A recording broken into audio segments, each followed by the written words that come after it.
تیار کردہ علمی کیسٹ گھر کیسٹ اور CD ملنے کا پتہ نوٹ فرما لیں۔ علمی کیسٹ گھر، دکان نمبر 5، فاطمہ پلازا، بالمقابل مدنی مسجد، federal be area, Karachi. Phone number 63700813۔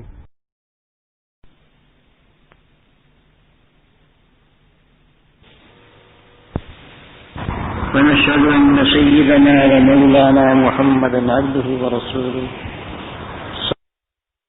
صلى الله عليه وعلى آله وأصحابه فبارك وسلم تسليما كثيرا كثيرا. أما بعد، فقد أخرج أبو نعيم في الحلية عن عبد الرحمن بن جبير أن رجلا قال لأبي الدرداء رضي الله تعالى عنه: علمني كلمة ينفعني الله عز وجل بها. قال: وثنتين وثلاثا وأربعا وخمسا من عمل بهن كان ثوابه على الله عز وجل الدرجات العلى. قال: لا تأكل إلا طيبا ولا تكسب إلا طيبا ولا تدخل بيتك إلا طيبا وسل الله عز وجل يرزقك يوما بيوم. وإذا أصبحت فاعدد نفسك من الأموات فكأنك قد لحقت بهم وحب عزك لله عز وجل. فمن سبك أو شتمك أو قاتلك فداه لله عز وجل. وإذا أسأت فاستغفر الله عز وجل. امام ابو نعیم نے حلیہ میں عبد الرحمن ابن جبیر ابن نفیر سے نقل کیا ہے کہ ایک شخص نے حضرت ابو الدرداء رضی اللہ تعالی عنہ سے عرض کیا: مجھے ایک کلمہ سکھا دیجئے، ایک بات سکھا دیجئے جس کے ذریعے اللہ مجھے نفع عطا فرمائے. فرمایا: ایک نہیں، 2، 3، 4، 5. جو شخص ان پر عمل کرے گا اس کا ثواب اللہ تعالی کے پاس بلند درجات ہوگا. فرمایا: صرف پاکیزہ چیز کھاؤ، پاکیزہ کمائی کرو اور گھر میں داخل ہو تو پاکیزگی کی حالت میں داخل ہو. اللہ تعالی سے دن کے دن کا رزق مانگا کرو، اور جب تو صبح کرے تو اپنے آپ کو مردوں میں شمار کر گویا کہ تو ان کے ساتھ جا ملا ہے، اور اپنی عزت اللہ تعالیٰ کو ہبہ کر دو. جو شخص تم کو گالی دے، برا بھلا کہے یا تجھ سے لڑائی بھڑائی کرے، اس کو اللہ تعالیٰ کی خاطر چھوڑ دو، اور جب کوئی برائی ہو جائے تو فوراً اللہ تعالیٰ سے معافی مانگو.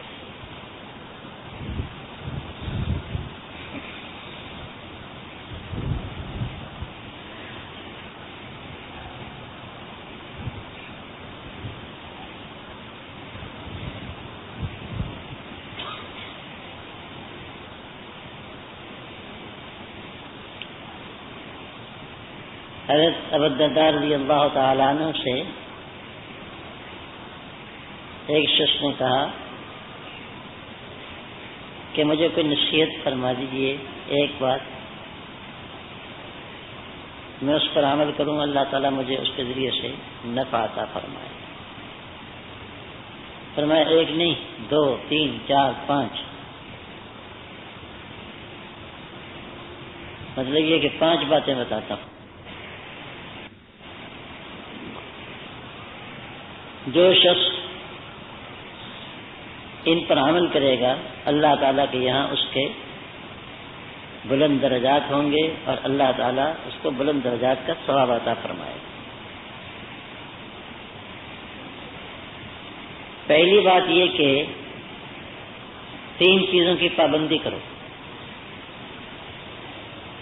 ایک یہ کہ پاک کھاؤ گے، پاک کماؤ گے اور پاک ہونے کی حالت میں گھر آؤ گے۔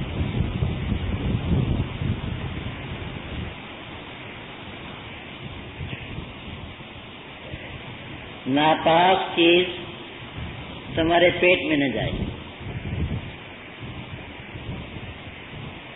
ناپاک چیز تمہاری کمائی میں شامل نہ ہو، اور ناپاک ہونے کی حالت میں اپنے گھر میں نہ ہو۔ یہ ایک بات ہوئی۔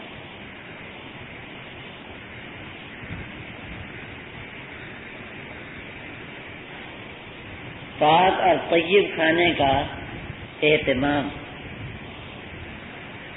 یہ اللہ تعالیٰ کے مقبول بندوں کی علامت ہے۔ ہم تو جانور ہیں، جو کچھ بھی مل جائے منہ مارتے ہیں اس پر، اپنا پرایا سب۔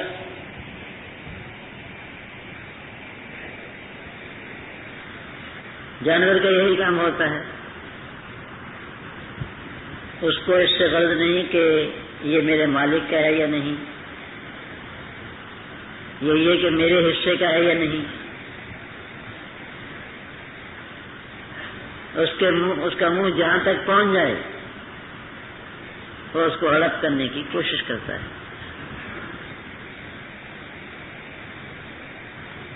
تو کھانے پینے کے معاملے میں جانور نہ بنو، بلکہ پاک کھاؤ۔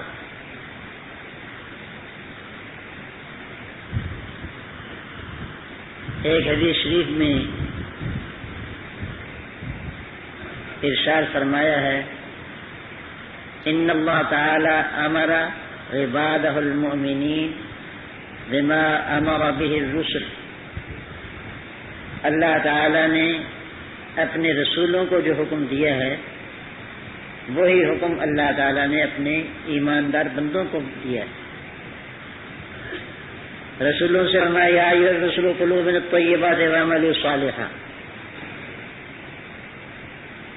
اے رسولو پاکیزہ چیزیں کھاؤ اور نیک عمل کرو۔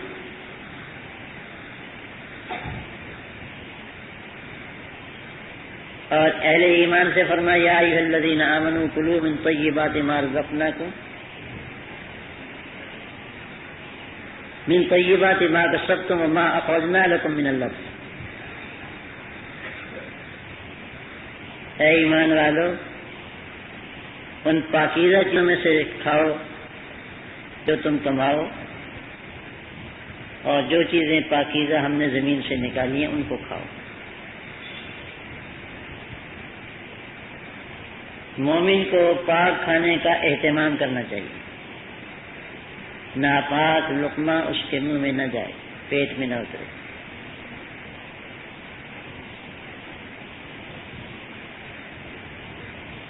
اکابر فرماتے ہیں کہ جو شخص یہ چاہتا ہو کہ اس کی دعا قبول ہوا کرے وہ ناپاک لقمے سے پرہیز کرے۔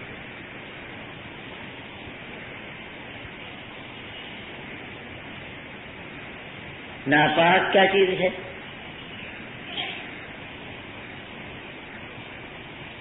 آپ کو معلوم ہے کہ بعض چیزوں کو اللہ نے پاک فرمایا ہے اور بعض چیزوں کو ناپاک فرمایا ہے۔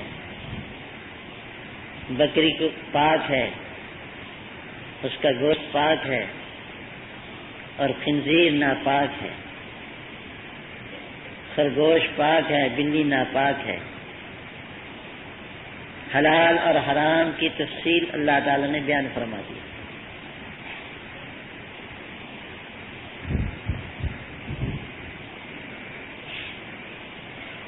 دوسری بات بھی معلوم ہے کہ یہ چیز اچھی ہے، یہ گندی ہے۔ شراب کو ناپاک فرمایا ہے، رجس من عمل الشیطان، گندی چیز ہے، گندگی ہے شیطان کے عمل سے۔ فاجتنبوہ، اس سے بچا کرو. تو شراب کو حرام فرمایا ہے.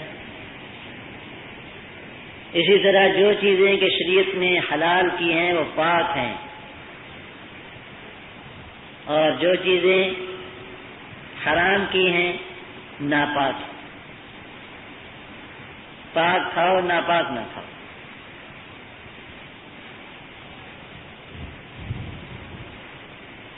دوسری بات یہ کہ لا یحل مال امرئ مسلم الا بطیب نفس منہ. حضرت صلی اللہ علیہ وسلم کا ارشاد گرامی ہے کہ کسی مسلمان کا مال حلال نہیں ہوتا مگر اس کے دل کی خوشی سے.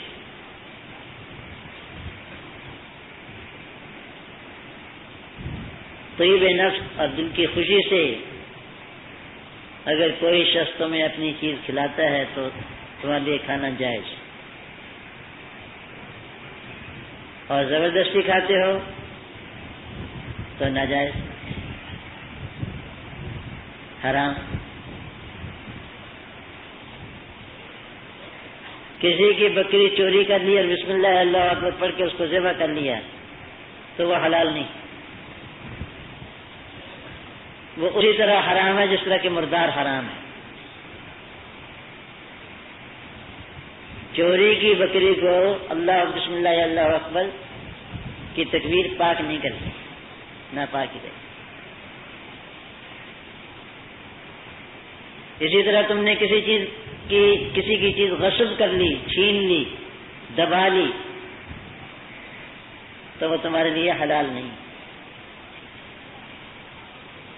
کسی کے مکان پر زبردستی قابض ہو گئے اور اس کو استعمال کرتے ہیں، ایک نماز جو اس کو میں پڑھو گے وہ 40 دن قبول نہیں ہوگی.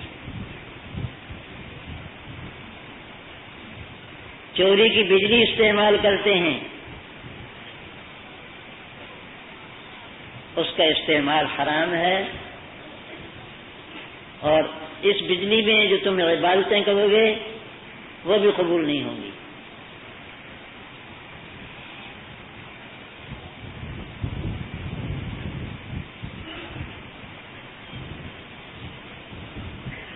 تو غرضے کے پرایا مال کھانا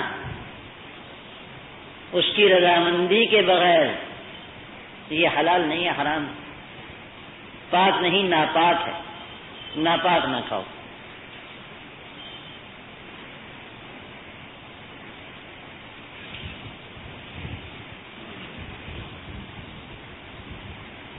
دوسرے یہ کہ کماؤ بھی پاک. تمہارے گھر میں ناپاک کمائی نہیں آنی چاہیے.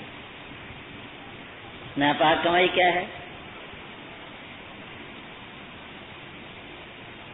کمانے کے جو طریقے اللہ واللہ کے رسول نے صلی اللہ علیہ وسلم حلال کیے ہیں وہ پاک ہیں، اور جو طریقے ممنوع اور ناجائز ٹھہرائے ہیں وہ ناپاک ہیں. اس کی تفصیل فقہ کی کتابوں سے معلوم ہو سکتی ہے.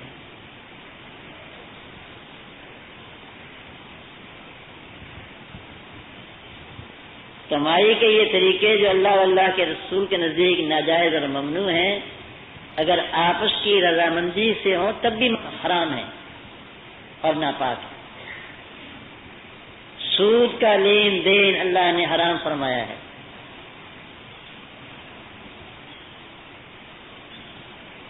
اور اس کے خلاف اعلان جنگ فرمایا ہے. فاذنوا بحرب من اللہ ورسولہ.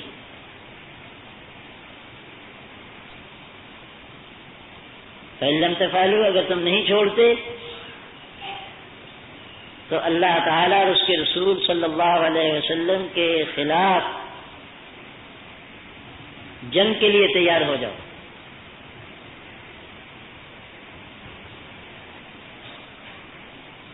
اسی طرح رشوت ہے،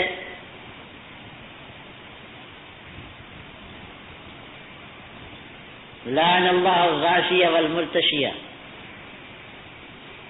والرائش بینہما، اللہ تعالی نے لعنت فرمائی ہے رشوت دینے والے پر، رشوت لینے والے پر، اور ان دونوں کے درمیان جو دلالی کرتا ہے اس پر بھی۔ لعن اللہ آکل الربا وموکلہ وکاتبہ وشاہدہ وقالہم فی الوزر سواء۔ صحیح مسلم کی حدیث ہے، اللہ نے لعنت فرمائی ہے سود لینے والے پر، سود دینے والے پر، اس کی گواہی دینے والے پر، اور اس کو لکھنے والے پر، تحریر لکھنے والے پر، اور فرمایا ہے کہ یہ گناہ میں سب برابر ہیں۔ علماء فرماتے ہیں لعن اللہ کا لفظ اس کے دو معنی ہو سکتے ہیں، ایک یہ کہ رسول اللہ صلی اللہ علیہ وسلم خبر دے رہے ہیں کہ ایسے لوگوں پر اللہ کی لعنت ہے، اور دوسرا مطلب یہ کہ یہ صیغہ دعا کا ہے، یعنی رسول اللہ صلی اللہ علیہ وسلم دعا فرماتے ہیں اللہ لعنت فرمائے ان لوگوں پر۔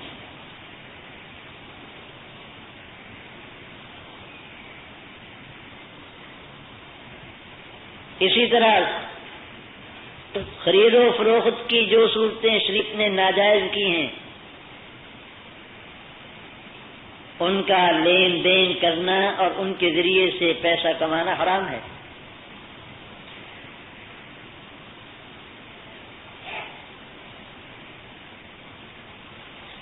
حضرت مولانا محمد یوسف صاحب رحمۃ اللہ علیہ ریون میں تقریر فرما رہے تھے،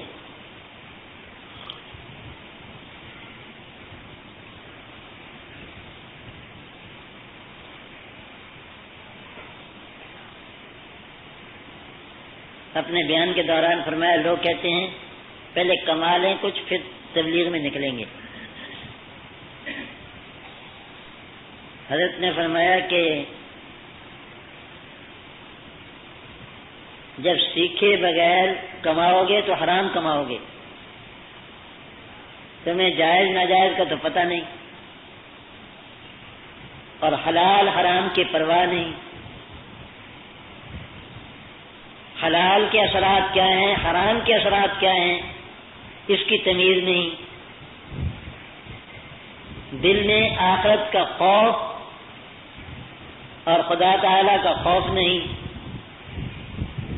تو تمہیں کسے کمانے کو کہا ہے کہ کماؤ پہلے پھر چلیں گے تبلیغ کے لیے۔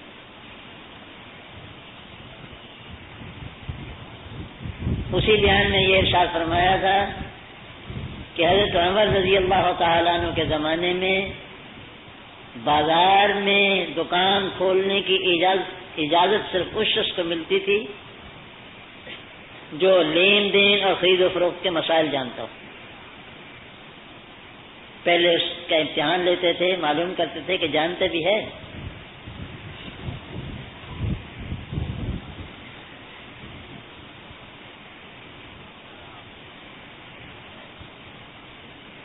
اب حکومت کو کوئی ٹیکس دے دے اور پولیس کو بھتہ دے دے، ٹھیک ہے، سب خود بھی آرام کھائے اور پولیس کو اور حکومت کو بھی آرام کھلائے۔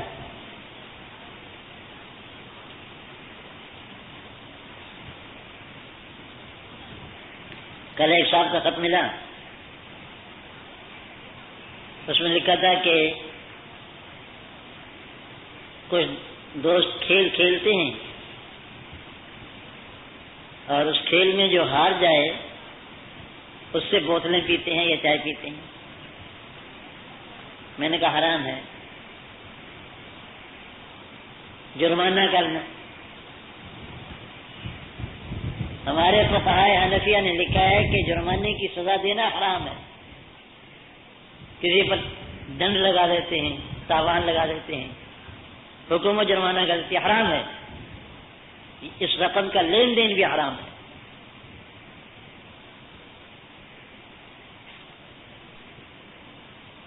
یہ میں نے چند مسائل کی طرف اشارہ کر دیا ہے۔ کہنا یہ ہے کہ حلال کمانے کا بھی اہتمام ہونا چاہیے، حلال کھانے کا اہتمام اور حلال کھانے کا اہتمام، کمانے کا اہتمام۔ تمہارے یا تمہارے بیوی بچوں کے پیٹ میں ناپاک چیز نہ جائے۔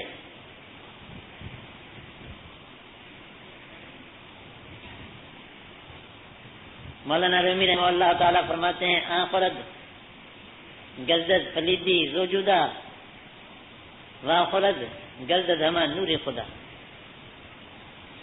ایک یہ کھاتا ہے، کھانا کھاتا ہے، اس سے گندگی نکلتی ہے، اور وہ کھاتا ہے سب کا سب نور خدا بن جاتا ہے۔ کھانے کی ایک گندگی تو حصی نکلتی ہے جس کو بول و براز کہتے ہیں، اور ایک گندگی اخلاق خبیثہ اور عقائد خبیثہ ہیں۔ حرام کھاؤ گے تو گندے اخلاق پیدا ہوں گے، گندے خیالات پیدا ہوں گے، گندے عقائد پیدا ہوں گے، اور تمہارا باطن گندا ہو جائے گا سر سے لے کر پاؤں تک۔ اس کے نتیجے میں پھر طاعات کی توفیق سلب ہو جائے گی، نیکی کی توفیق نہیں ہوگی، برائی کی طرف رغبت ہوگی۔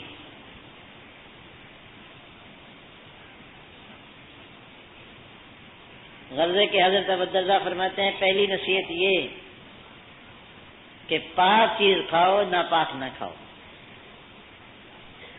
پاک کماؤ، ناپاک نہ کماؤ، ٹھگی نہ کرو، دھوکہ نہ کرو، فریب نہ کرو، غصب نہ کرو، چوری نہ کرو۔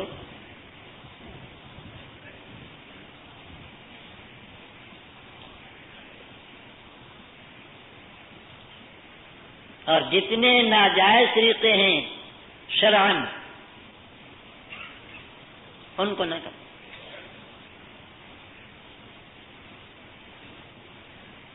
اور گھر میں آؤ تو پاک ہونے کی حالت میں آؤ،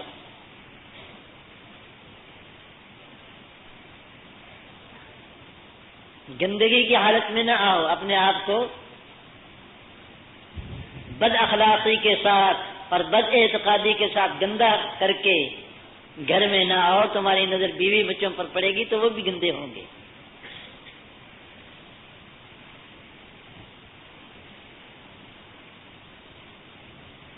اور دوسری نصیحت یہ وصلی اللہ عز وجل رزقک یرزقک یوما بیوم، اللہ تعالیٰ سے یہ مانگا کرو کہ یا اللہ دن کے دن کی روزی عطا فرما۔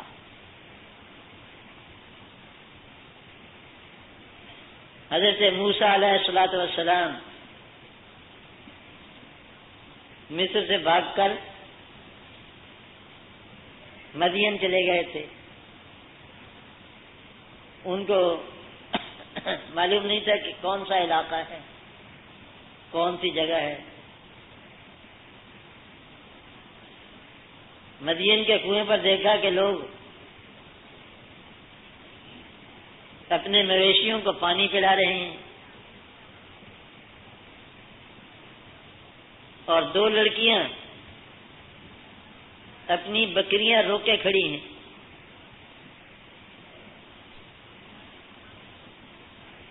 حضرت نے ان سے فرمایا کہ تم کیوں نہیں پلاتی؟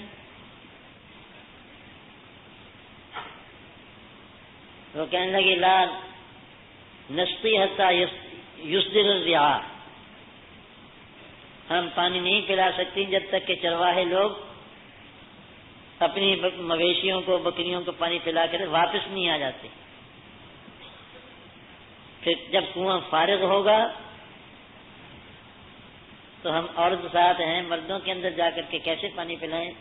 اس وقت شانہ کا رواج نہیں چلا تھا۔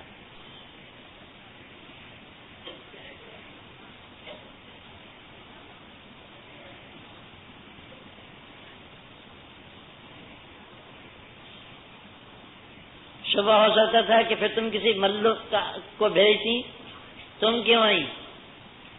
انہوں نے کہا وابونا شیخ کبیر، ہمارے والد بڑی عمر کے بوڑھے ہیں، اس لیے مجبوراً ہمیں کام کرنا پڑتا ہے، بھائی کوئی ہے نہیں، ابا میاں آ نہیں سکتے اور بھائی کوئی ہے نہیں، مجبوراً یہ کام ہمیں کرنا پڑتا ہے۔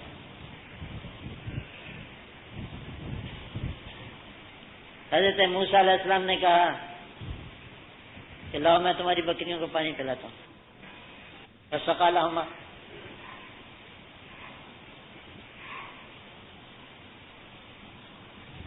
ان کی بکریوں کو پانی پلا دیا۔ قرآن کریم کے الفاظ ثم تولى الى الظل، پھر ہٹ کر سائے میں بیٹھ گئے۔ قال رب انی لما انزلت الی من خیر فقیر، اور دعا کی اے پروردگار جو خیر آپ میری طرف نازل فرمائے میں اس کا محتاج ہوں۔ یہ ہے دن کے دن کی روٹی مانگنا۔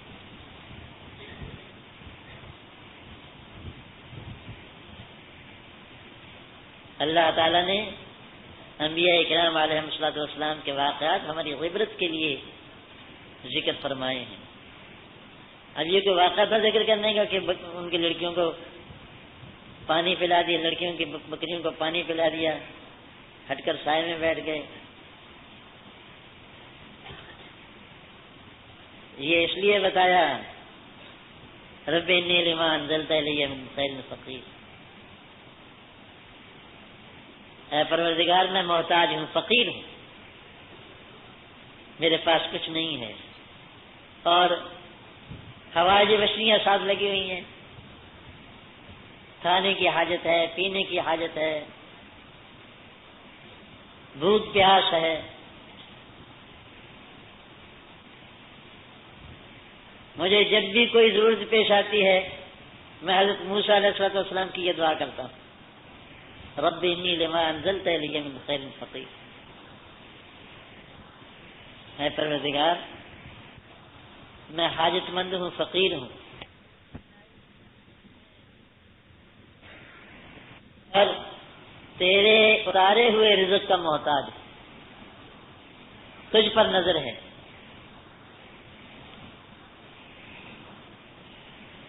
ادھر دعا کی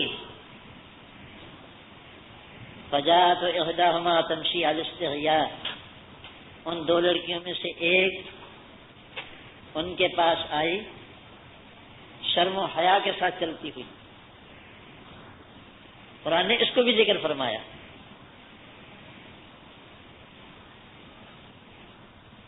قالت ان ابی يدعوك ليجزيك اجر ما سقيت،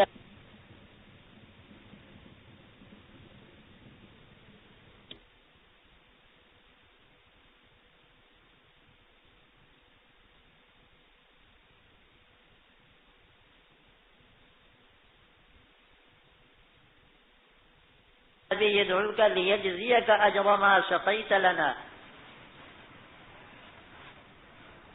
اور آ کر کہا کہ میرے ابا تمہیں بلاتے ہیں، اب تم نے جو ہماری بکریوں کو پانی پلایا اس کی جزا دینا چاہتے ہیں، بدلہ دینا چاہتے ہیں۔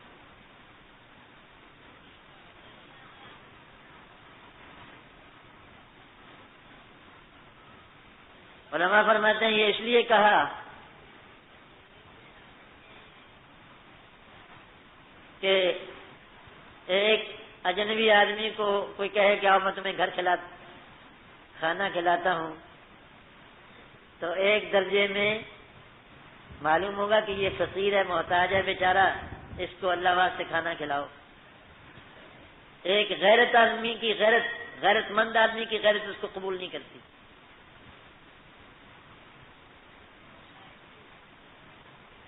تو ابا جان نے بھیجا ہوگا یہ سمجھا کر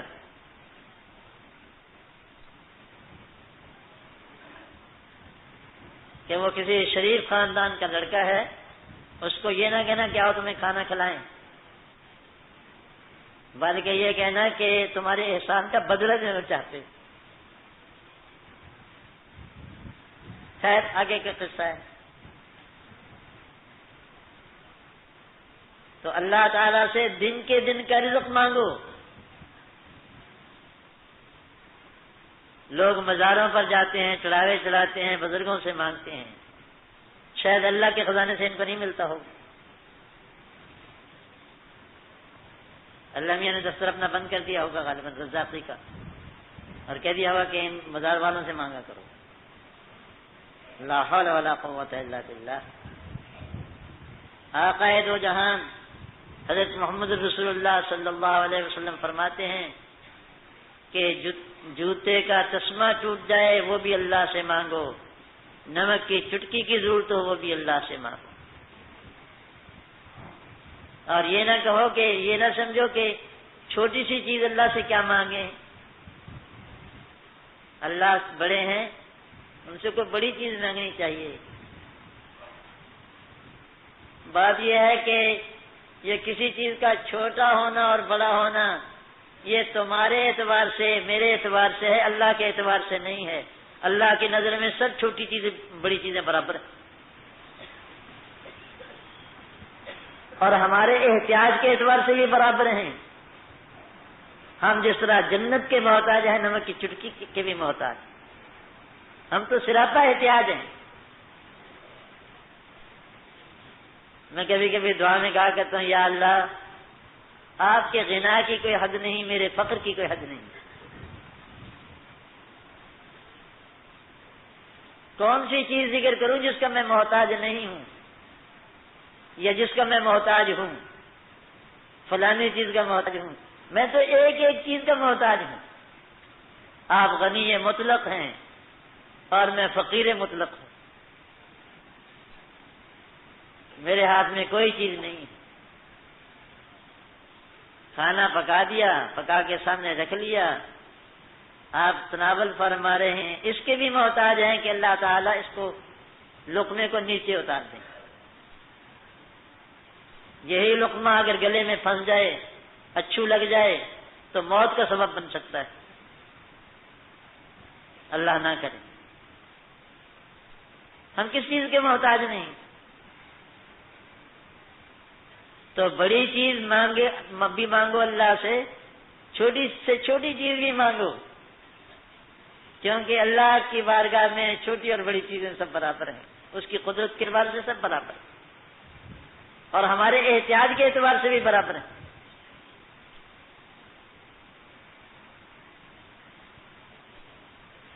اور یہ بھی بتا دیا کہ دن کے دن کی روزی مانگو. یا اللہ آج کی روٹی کا بندوبست فرما دے، آگے کی فکر نہ کرو، لمبی لمبی سوچیں نہ لے جاؤ.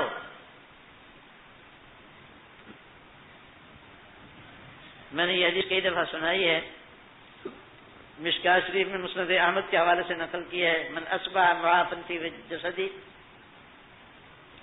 آمنا فی سربی وعنده قوت یومی فکأنما حیزت له الدنیا بحذافیرها، اور کما قال علیہ الصلوۃ والسلام. جس شخص نے صبح کی اس حالت میں کہ الحمدللہ اس کے بدن میں عافیت ہے،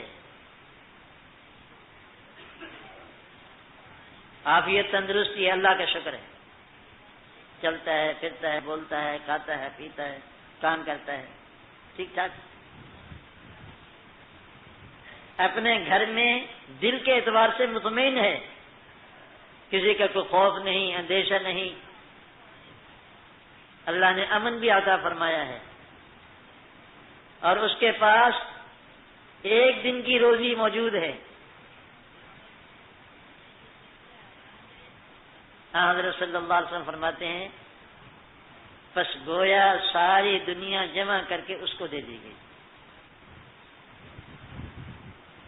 کل کا دن آئے گا تو کل کا بھی اللہ تعالیٰ انتظام فرما دیں گے. فکر ماں کار ساز ماں بفکر کار ماں، عارف فرماتے ہیں کار ساز ماں بفکر کار ماں، فکر ماں درکار ماں آزار ماں.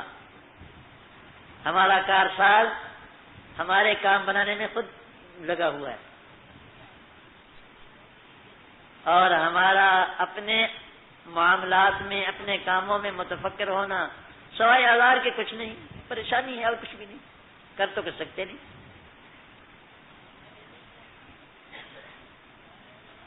ساری رات نیند نہیں آتی فکر کی وجہ سے، کیوں؟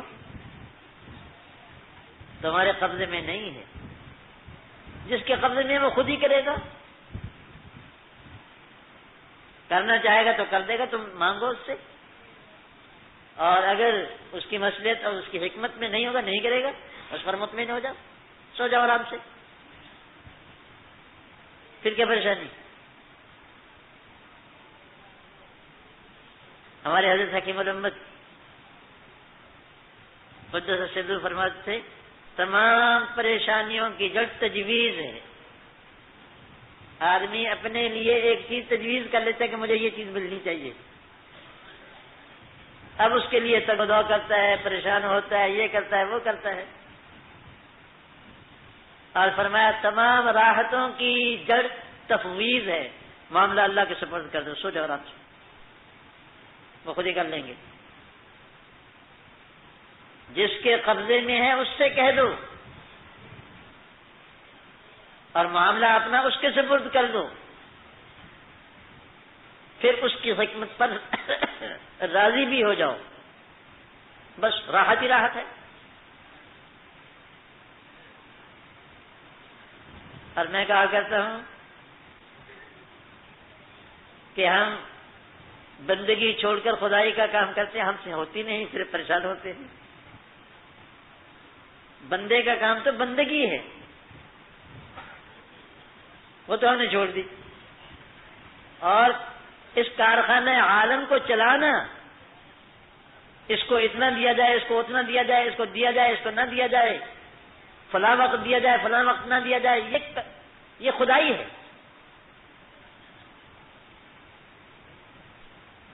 بندگی چھوڑ کر جب ہم خدائی کرنے لگتے ہیں وہ ہم سے بنتی نہیں، چلتی نہیں، ساری پریشانیوں کی جڑ یہ ہے۔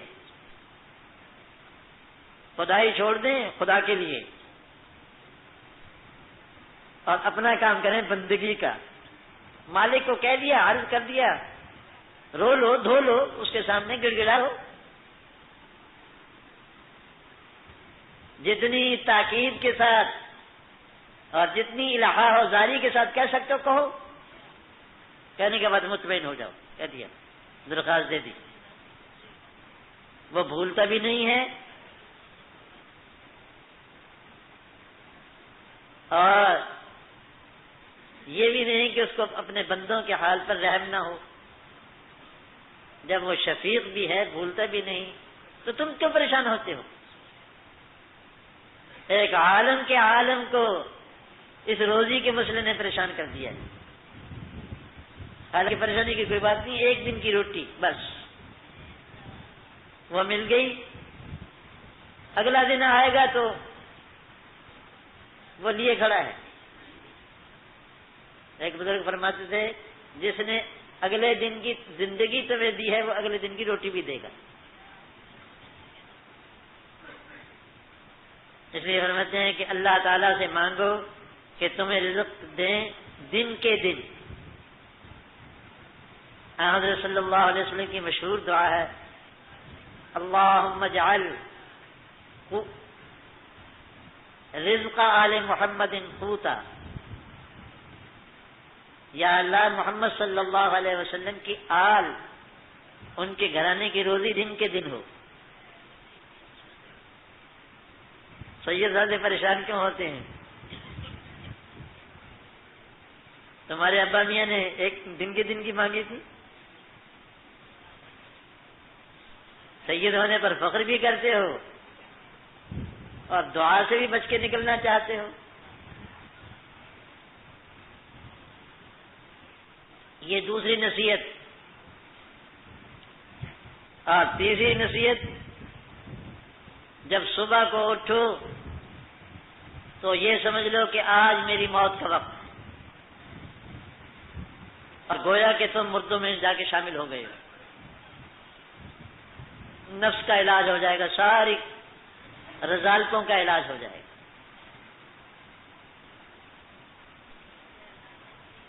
لیکن ہمارے دل میں نہیں بیٹھی یہ چیز. وہ لطیفہ مشہور ہے نا کہ ایک بزرگ نے کہا تھا کسی سے کہ تم 7 دن میں مرے ہوگے. وہ 7 دن میں نہیں مرا.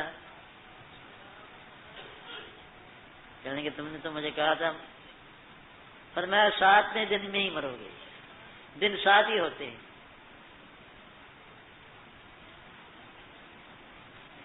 جس دن مولوی منیر احمد صاحب کے والد ماجد کا انتقال ہوا بہاول نگر میں، رات کو فرما رہے تھے کہ میں نے اللہ تعالیٰ سے دعا کی تھی کہ یا اللہ میری موت 2 شنبے کو ہو، کیونکہ حضرت صلی اللہ علیہ وسلم کا وصال 2 شنبے کو ہوا تھا. تو جب سے مغرب ہوئی اس وقت سے منتظر ہو گئے کہ ملک الموت آیا چاہتا ہے. اور جو موٹا چشمہ تھا نا دیکھنے کا، کہنے کے 4 پائی میری قبلے طرف رخ کر دو، اور چشمہ لگا لیا. بچوں سے کہا کہ کدھر سے آئے گا فرشتہ؟ اس کے منتظر بیٹھے ہیں کدھر سے آئے گا دیکھنے کے لیے. فرشتے کو چشمہ لگا لیا. رات کے 11 بجے مجھ سے فرما رہے تھے کہ آج جا کے سو جائے. میں نے اللہ تعالیٰ سے دعا کی تھی کہ اللہ تعالیٰ مجھے 2 شنبے کی موت نصیب فرمائے. اگر یہی 2 شنبہ ہے تو وقت آ گیا ہوگا، اور نہیں تو 2 شنبے آتے ہی رہیں گے. فرمانے لگے 2 شنبے پھر بھی آتے ہی رہیں گے. پیر کا دن صبح فجر کی اذان ہو گئی. اسی انتظار میں ساری رات ہم نے گزاری. مولانا جلیل احمد صاحب نے کہا خوش ہو کر کے کہ ابا جی وہ آپ کی 2 شنبہ تو گیا. وہ خوش ہو گیا کہ آج نہیں پڑے میں مرتے، کیونکہ رات گزر گئی. فرمانے کہ بڑی حسرت کے ساتھ فرمانا کہ فکر نہ کرو سورج غروب نہیں ہونے دوں گا. فکر نہ کرو سورج غروب نہیں ہونے دوں گا. 11 بجے انتقال ہوا، دن کے 11 بجے. اور یہی وقت حضرت صلی اللہ علیہ وسلم کے وصال کا تھا.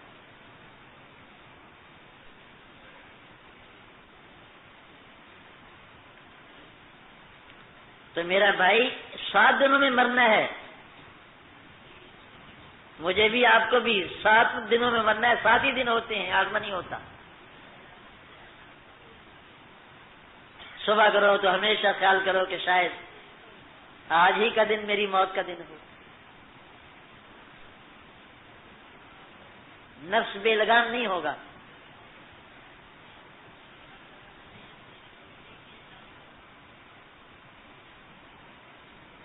اور چوتھی نصیحت یہ کہ اپنی عزت و آبرو اللہ کو ہبہ کر دو کہ یا اللہ میں نے آپ کو دے دی، آپ میری نہیں رہی. جو چیز آدمی ہبہ کر دیتا ہے وہ اپنی نہیں رہتی نا. جس کو ہبہ کی اس کی ہو جاتی ہے. اپنی عزت و آبرو اللہ کو ہبہ کر دو.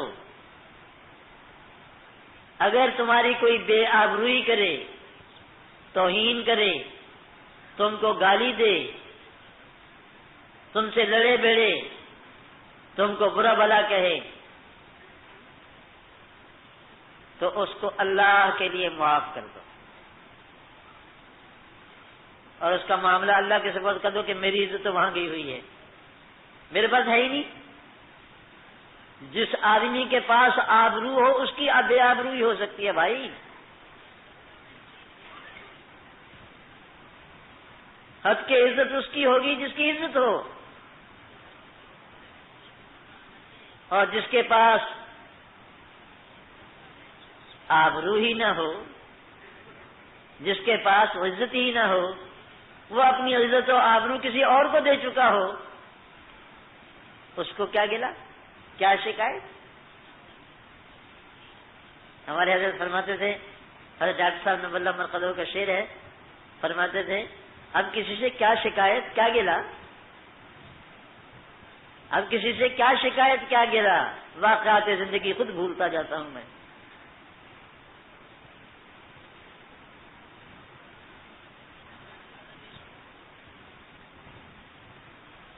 اگر کوئی شخص تمہاری بے آبروئی کرتا ہے، تمہیں گالی دیتا ہے، تمہارا کچھ نہیں بگڑتا، تمہارا کچھ نہیں بگڑتا،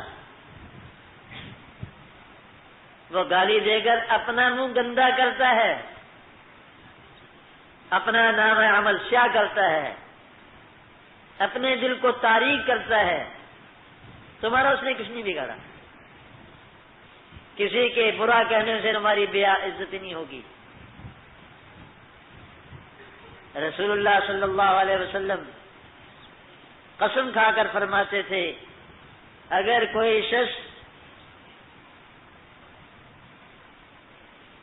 اللہ کے لیے ذلت اختیار کرے، اللہ تعالیٰ اس کو عزت عطا فرمائیں گے۔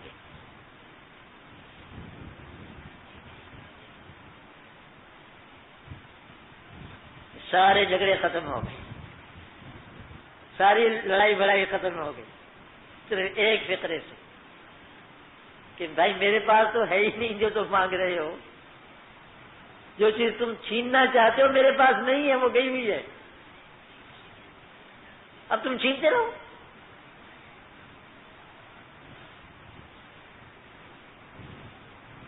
شاہ اسماعیل شہید رحمت اللہ علیہ واز کے لیے کھڑے ہوئے،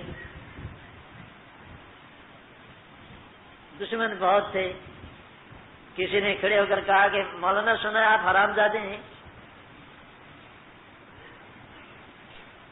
حضرت نے بڑے اطمینان سے فرمایا آپ کو کسی نے غلط اطلاع پہنچائی ہے، میرے ماں باپ کے نکاح کے گواہ اب تک موجود ہیں۔ اب کسی کے حرام زادہ کہنے سے تم سچ مچ حرام زادے ہو گئے؟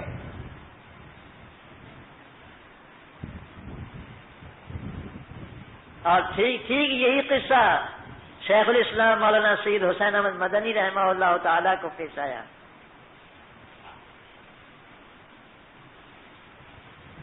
برسر عام جلسے میں ایک آدمی نے چٹ بھیج دی، حضرت نے چٹ پڑھ کر کے خود سنائی کہ ان صاحب نے یہ لکھا ہے، لیکن ان کو غلط فہمی ہوئی ہے، میرے والدین کے نکاح کے گواہ موجود ہیں، میں اپنے والد کے گھر میں پیدا ہوا۔ ختم ہوگی بات۔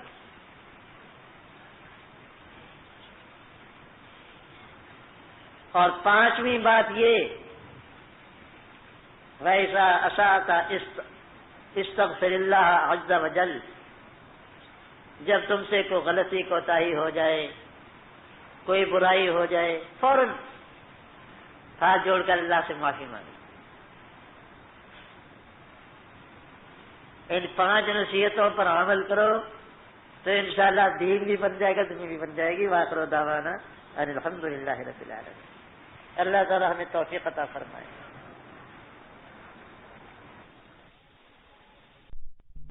تیار کردہ علمی کیسٹ گھر کیسٹ اور CD ملنے کا پتہ نوٹ فرما لیں۔ علمی کیسٹ گھر دکان نمبر 5 فاطمہ پلازا بالمقابل مدنی مسجد پڈل بی ایریا کراچی۔